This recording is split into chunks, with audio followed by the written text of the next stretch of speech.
మీ అందరి ప్రియతమ నాయకురాలు నర్సాపూర్ ఎమ్మెల్యే శ్రీమతి సునీత లక్ష్మారెడ్డి గారు, డాక్టర్ యాదవరెడ్డి ఎమ్మెల్సీ గారు, ఫారూక్ హుస్సేన్ మాజీ ఎమ్మెల్సీ గారు, మిత్రులు చంద్రగౌడ్ గారు, సింగాయపల్లె గోపి గారు, మల్సూర్ గారు, జడ్పీ చైర్మన్ హేమలత శేఖర్ గౌడ్ గారు, మున్సిపల్ చైర్మన్ అశోక్ గౌడ్ గారు, మున్సిపల్ వైస్ చైర్మన్ నయీం గారు, మిత్రులు శ్రీ యు దేవేందర్ రెడ్డి గారు, ఈనాటి ఈ సభకు ఈ రోడ్ షోకు హాజరైనటువంటి నా అన్నదమ్ములకు, నా అక్క చెల్లెలకు అందరికీ నమస్కారం.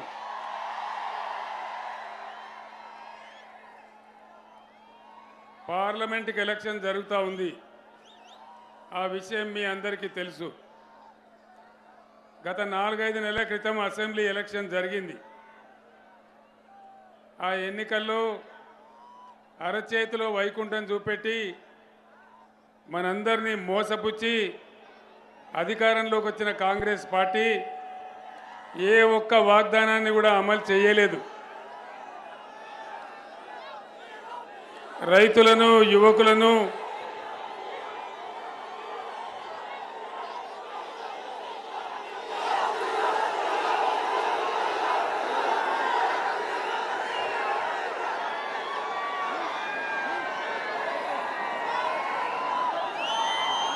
అందరినీ కూడా వంచింది కాంగ్రెస్ పార్టీ. నేను ఇంకా 2 సభలకు వెళ్ళాలి. మీరు కొద్దిసేపు నిశ్శబ్దంగా ఉంటే చివరిలో నినాదం బాగా చెప్దాం.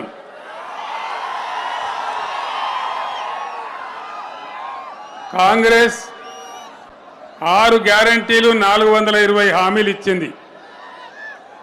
ఒక ఉచిత బస్సు అనేది తప్ప ఇంకా ఏది కూడా నెరవేర్చలేదు. ఆ విషయం మనందరికీ తెలుసు. రైతు బంధు అందరికి పడ్డదా? పర్లేదా? నర్సాపూర్లో కూడా వల్లే 2 లక్షల రుణమాఫీ జరిగిందా? జరగలేదా? ఆనాడేమో ముఖ్యమంత్రి కేసీఆర్ ₹1,00,000 మాఫీ చేసిండు. నేను 2 లక్షలు మాఫీ చేస్తా, డిసెంబర్ 9 తారీఖు నాడు ఉదయం 9:30కే మొత్తం మీ రుణం మాఫీ చేస్తానట్టు. జరగలేదు కదా? కరెంటు సరిగా వస్తుందా? మరి ఎక్కడికి పోయింది మన కరెంటు? 9 ఏళ్ళు బ్రహ్మాండంగా వచ్చినటువంటి కరెంటు ఎక్కడికి పోయింది?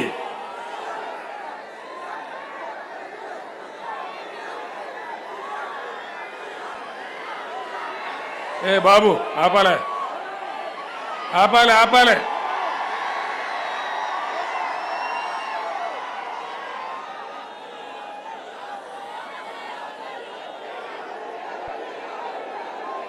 ఏ బాబు, ఆపాలి, మీరు ఆపానే. అదేవిధంగా అనేక హామీలు అరచేతిలో వైకుంఠం చూపించినట్టుగా ఒక్కొక్కరికి ఒక్కొక్క రకమైన హామీ ఇచ్చినారు. విద్యార్థులకు 5 లక్షల కార్డు ఇస్తామన్నారు. రైతు కూలీలకు కూడా నెలకు ₹1,200 ఇస్తామని చెప్పినారు. ఫ్రీ బస్సు పెట్టి ఆటో రిక్షా కార్మికుల నోర్లు కొట్టినారు. సాగునీళ్లు లేవు. మిషన్ భగీరథ బ్రహ్మాండంగా పట్టణంలో ₹1 కనెక్షన్ ఇచ్చి, గ్రామాలలో రూపాయి కూడా లేకుండా ప్రతి ఇంటికి నల్లా ఇచ్చి, పుష్కలంగా వచ్చిన భగీరథ మంచినీళ్ళు కూడా మాయమైపోయినాయి. ఎక్కడికి పోయినాయి ఆ నీళ్లు? కరెంట్ ఎక్కడికి పోయింది? 5 నెలలనే ఇంత ఆగమాగం ఎందుకైతా ఉంది? ధాన్యం కొంటున్నారా? వడ్లు కొంటున్నారా? పోతలేవా? 500 బోనస్ వస్తున్నదా? బోనస్ బోగసే అయిందా? ఏది కూడా, ఏ విషయంలో కూడా ఇదే పద్ధతిలో జరుగుతూ ఉంది. రైతు బంధు కూడా రేపు వ్యవసాయం చేసినోనికే ఇస్తారట, పొలం దున్నితేనే ఇస్తారట. ఇంతకుముందు అట్లా వచ్చిందా?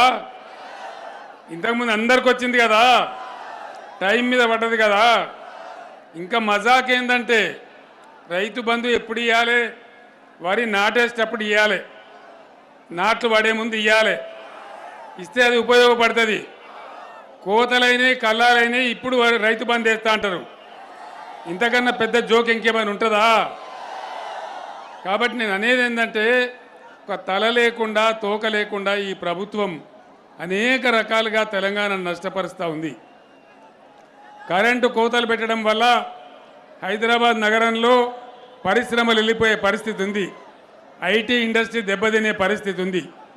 మన నర్సాపూర్ ప్రాంతానికి వస్తే బ్రహ్మాండంగా నేను కోమటి బండల నుంచి ప్రత్యేకమైన లైన్ వేయించిన మంచినీళ్ళు బాగా రావాలని, కాళేశ్వరం ప్రాజెక్టుతో నర్సాపూర్ లింక్ కావాలని, ఇక్కడ 1,50,000 ఎకరాలకు నీళ్లు రావాలని మన శంకరంపేట నుంచి కాలువలు తవ్వుతూ ఉన్నారు.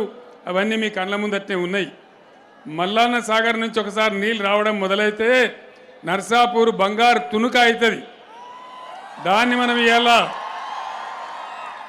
ఈ కాంగ్రెస్ ప్రభుత్వం చేస్తుందనే నమ్మకం నాకు లేదు.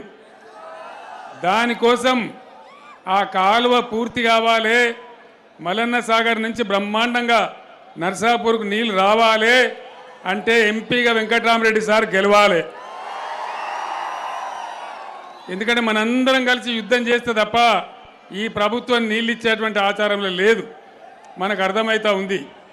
ఏ ఒక్క హామీ నెరవేర్చలే, ఇంకా నెరవేర్చే ఆశ కూడా లేదు. మనకు ఇబ్బంది కలుగుతూ ఉంది.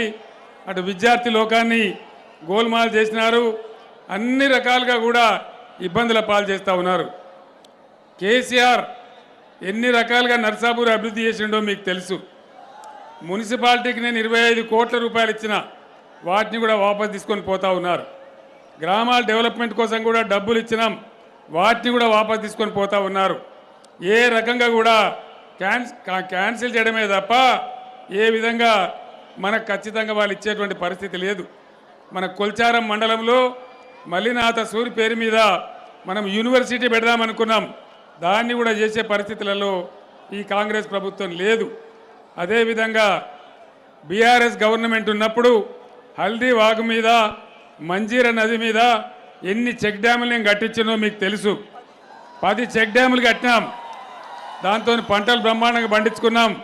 దాన్నంతా కూడా ఇలా దెబ్బతీసేటువంటి పరిస్థితి వస్తూ ఉంది. అంటే తాగునీళ్ళు రావు, సాగునీళ్ళు రావు, కరెంటు రాదు, పేదల సంక్షేమం లేదు. ముసలోళ్లకు 2,000 రూపాయలు మనం పెన్షన్ ఇచ్చినాం, వీళ్ళు 4,000 ఇస్తామన్నారు. వచ్చినాయా 4,000 రూపాయలు? వచ్చే నమ్మకం ఉన్నదా? అంటే ఈ విధంగా ఏ ఒక్క హామీ నెరవేర్చలే. ప్రతిదానికి ఏదో కొండి పెట్టడం, తొండి పెట్టడం, అబద్ధాలు చెప్పడం.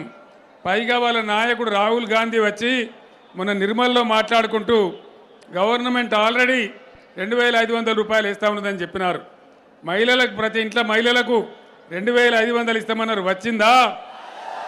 ఒక్కలకు కూడా రాలేదా? నర్సాపూర్ కాడ వచ్చిందట కదా, తెత్తానే మదన్ రెడ్డి కాంగ్రెస్లో వచ్చిందట కదా, తేలేదా మదన్ రెడ్డి? నిజమా? మరి ఎందుకు పోయిండా మదన్ రెడ్డి?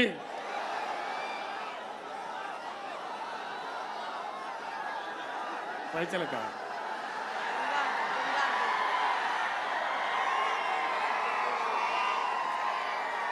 మీ అందరికి కూడా నా చరిత్ర, మదన్ రెడ్డి చరిత్ర తెలుసు. అప్పుడు తెలుగుదేశంలో ఉన్నప్పుడు ఎమ్మెల్యే ప్రయత్నం చేస్తామంటే ఓడిపోయిండు. 2 సార్లు ఎమ్మెల్యే చేసింది కేసీఆరే కదా. మరి 70 ఏళ్ళ వయసులో ముసల్తనానికి కుసుమగూడాలన్నట్టు ఎవరిని ఉద్ధరిద్దామని పోయినట్టు మదన్ రెడ్డి, ఏం చేద్దామని పోయినట్టు? ఇది ధర్మమేనా? మనందరినీ ఇడిచిపెట్టిపోయిన మదన్ రెడ్డికి మీరే బుద్ధి చెప్పాలని చెప్పి నేను కోరుతా ఉన్నా. అసెంబ్లీ ఎలక్షన్ల కంటే కూడా పెద్ద మెజారిటీ ఇచ్చి వెంకట్రామరెడ్డిని గెలిపియాలని చెప్పి నేను కోరుతా ఉన్నా. ఈ కాలువ పని చాలా ముఖ్యం మనకు. మల్లన్న సాగర్ నుంచి వచ్చే కాలువ అది మన బతుకుదెరువు. మనం నర్సాపూర్ మీద ఉండే ప్రేమతోని సునీత గారు గెలిచిన కాడి నుంచి దాని స్పీడ్ పెంచి నీళ్లు తెచ్చే ప్రయత్నాలు చేస్తూ ఉన్నాం. ఈ కాంగ్రెస్ మెడలు వంచి నీళ్లు తేవాలంటే ఖచ్చితంగా పార్లమెంట్ ఎన్నికల్లో వెంకట్రామరెడ్డి గారిని గెలిపించాలి. ఆయనతో పాటు మనందరం కూడా యుద్ధం చేయడానికి సిద్ధంగా ఉండాలి. కాంగ్రెస్ మెడలు వంచైనా సరే ఈ కాలువ పని పూర్తి చేసుకోవాలి. మన పొలాలు గోదావరి నదీ జలాలతోని నర్సాపూర్ పొలాలన్నీ పారాలే, అదే కేసీఆర్ కళ అని చెప్పి నేను మాట్లాడుతూ ఉన్నా. ఇక ఇంకో పార్టీ నరేంద్ర మోడీ. ఏమన్నా పైసా లాభమైందా నరేంద్ర మోడీతోని? 150 స్లోగన్లు చెప్పిన 150. సబ్కా సాత్ సబ్కా వికాస్ ఏమన్నా అయిందా? ఏం కాలే కానీ సత్యనాశ అయింది. రూపాయి విలువ 84 రూపాయలకు పడిపోయింది. డాలర్తో పోల్చుకుంటే ఎప్పుడు ఏ ప్రధానమంత్రి కాలంలో దిగజారన్నంత దిగజారిపోయింది. పెట్టుబడులు పోయినాయి, పరిశ్రమలు మూతపడ్డాయి, కార్మికులు రోడ్డున పడుతున్నారు, ఎల్ఐసిని కూడా ముంచే ప్రయత్నం చేస్తున్నారు, ప్రైవేటీకరణ చేస్తూ ఉన్నారు పబ్లిక్ సెక్టర్ అంతా కూడా.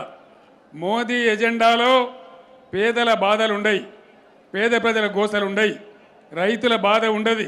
ఢిల్లీలో రైతులు ధర్నా చేస్తే 750 మంది రైతులను చంపేసినోడు నరేంద్ర మోడీ. మళ్ళీ వాళ్ళకు ఉత్తరప్రదేశ్ ఎలక్షన్ వస్తే సారీ చెప్పి మాఫీ చెప్పి వేడుకున్నోడు నరేంద్ర మోడీ. నేను ముఖ్యంగా యువకులు, విద్యార్థులు, మేధావులు, ఆలోచన పరులతోన్న మనవి, ఈ రాష్ట్రం మనది, ఈ దేశం మనది, భవిష్యత్తు మనది. దయచేసి ఆలోచించి ఓటు వేయండి, కానీ ఒక ఒరవడిలో పిచ్చి పిచ్చిగా కొట్టుకొని పోవడం కాదు. మనకు న్యాయం జరగాలి. నర్సాపూర్లో లంబాడా సోదరులు ఎక్కువ ఉన్నారు. నేను 58 ఏళ్ళు మొత్తుకుంటే ఏ ఒక్క ముఖ్యమంత్రి కూడా లంబాడి తండాలు గ్రామ పంచాయతీలు చేయలే. గ్రామ పంచాయతీలు చేసిందే కేసీఆర్. మీకు డైరెక్ట్గా నిధులు పంపించిందే కేసీఆర్.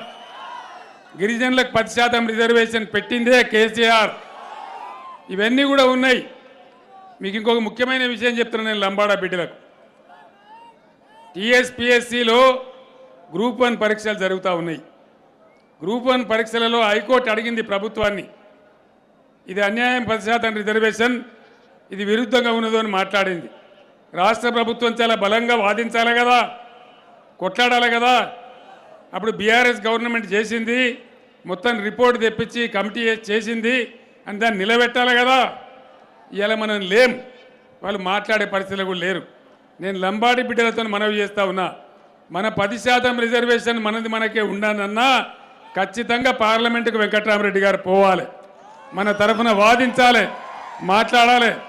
అందుకోసం గిరిజన బిడ్డలైన లంబాడీలు కూడా దయచేసి మీరు వెంటనే చేయాలి. మీ పోడు భూములు ఇచ్చినాం, పోడు భూములకు మన రైతు బంధు పడ్డదా?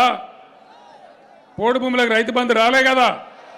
బీఆర్ఎస్ ఉన్నప్పుడు వచ్చింది, రైతు బీమా కూడా చేసినాం, కానీ ఇప్పుడు లేదు. ఇప్పుడు ఎవరికి లేదు, గిరిజన బిడ్డలకు కూడా లేదు. అందువల్ల నేను మీ అందరినీ కోరేది, సమాజంలో ఏ ఒక్క వర్గం గురించి కూడా ఈ కాంగ్రెస్ ప్రభుత్వం పనిచేయడం లేదు. అందుకోసం అందరం ఏకమై తెలంగాణ కాపాడుకోవాలి. కృష్ణా గోదావరి నీళ్లు నరేంద్ర మోడీ తమిళనాడుకు తీసుకొని పోతా అంటున్నాడు, దాన్ని కాపాడాలన్నా, తెలంగాణ ఆత్మగౌరవం కాపాడాలన్నా ఖచ్చితంగా బీఆర్ఎస్ ఎంపీలు ఉంటేనే పార్లమెంటులో పులిబిడ్డల్లాగా కొట్లాడతారు. ఆనాడు తెలంగాణ కోసం ఎట్లా కొట్లాడినామో అట్లా కొట్లాడతారు. మన హక్కులు ఉంటాయి, అందరం బాగా బతుకుతాం. నాకు ఆల్రెడీ రిపోర్ట్ ఉంది, వెంకట్రామరెడ్డి సారు తెలంగాణ మొత్తం మీదనే అతి ఎక్కువ మెజార్టీతో గెలిచిపోతా ఉన్నాడు మీ అందరి దీవెనతోని. నర్సాపూర్ నియోజకవర్గం నుంచి కనీసం 40-50 వేల మెజార్టీని మీరందరూ కూడా తీసుకొని రావాలని నేను కోరుతా ఉన్నా.